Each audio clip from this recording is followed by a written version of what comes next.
আমেরিকার new jersey ম্যাটলাইফ স্টেডিয়ামে শেষ বাঁশি বাজতেই শেষ হলো ফুটবল বিশ্বের সবচেয়ে বড় আসর।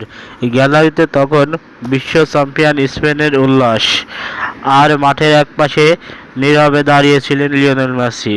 চোখের সামনে শেষ হয়ে গেল আরেকটি বিশ্বকাপ, সঙ্গে শেষ হলো তার হাতে আরেকবার বিশ্বকাপ ট্রফি তোলার স্বপ্ন। রূপকথা শেষটা সবসময় আনন্দের রঙে লেখা হয় না।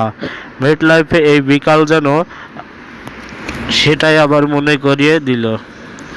মেসির জন্য এই গল্পের শেষ পাতায় শুধু আক্ষেপ, কষ্ট আর বুক ভাঙা হাহাকার।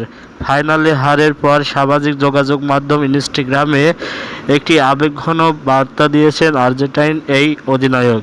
সেখানে তিনি লিখেছেন, ব্যথাটা অনেক বড়, এই ক্ষত শুকাতে সময় লাগবে, তবে আমি ভালো দিকগুলোকেই মনে রাখতে চাই। মেসি আরও বলেন, এই বিশ্বকাপে এমন অনেক ম্যাচ ছিল যেখানে আর্জেন্টিনা ঘুরে দাঁড়িয়েছে নিজেদের সামর্থ্যের প্রমাণ দিয়েছে। সেই লড়াইগুলো চিরকাল তার মনে থাকবে।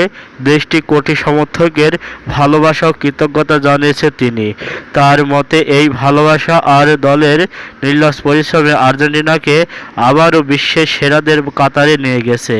হারলেও এই দলের অর্জন ছোট করে দেখছেন না মেসি। তিনি মনে করে দেন, টানা 2টি বিশ্বকাপের ফাইনালে ওঠার কোনো সাধারণ সাফল্য নয়। সর্বশেষ সমর্থকদের প্রতি শুভেচ্ছা ও ভালোবাসার জন্য ধন্যবাদ জানানো আর্জেন্টাইন এই অধিনায়ক। একই সঙ্গে নতুন বিশ্ব চ্যাম্পিয়ন স্পেনকে অভিনন্দন জানান তিনি। এবার হাতে ওঠেনি, কিন্তু নিজেদের বার্তায় মেসি বুঝিয়ে দেন যে হার মানে শেষ নয়। এস-20 টিভি, ঢাকা।